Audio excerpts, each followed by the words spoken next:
हज़रत Umar Hazrat Umar Allah amwishimire yari khalifa wa kabiri wa Islam मानों की तरक्की kandi yagize uruhare runini mu kuzamura Islam.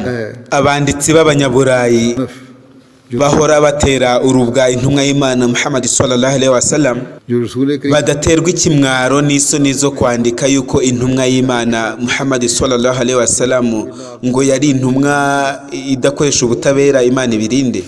Ariko ntibituma batandika ko Hazrati Abubakar na Hazrati Umar radiyallahu anhuma babaye abayobozi b'indashyikirwa. Utabona ubwitange bakoreshaga mu bandi bayobozi bose bayoboye ku isi.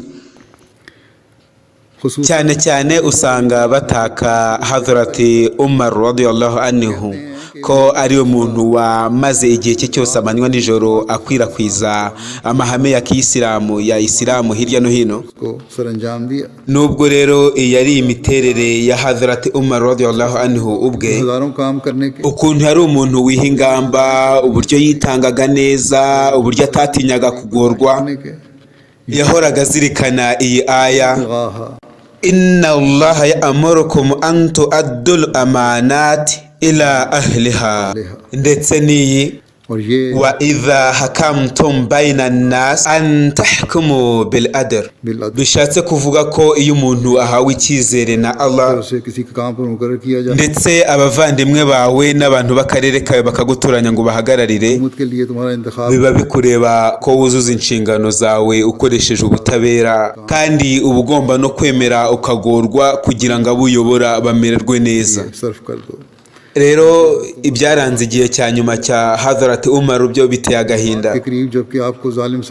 Igihe umuntu utarakoresheje ubwenge yari afatiye inkota hejuru ya Hazrat Umar, ubwo Hazrat Umar radiyallahu anhu yabonaga ko igihe arimo ari agahe ka nyuma, yagiye ku buriri nk'umuntu uruhutse, hanyuma asubiranamo agahinda aya magambo: Nyagasani niwe wanshyize mu biganza ubuyobozi, by'ubwanjye sinamenya nimba narakoze uko bikwiye cyangwa ntarakoze uko bikwiye. Ugupfa kwanjye kurageze, ngiye kuva kuri ino si nkugarukire. Nyagasani, icyo nsaba si ingororano z'ibikorwa nakoreye mu isi,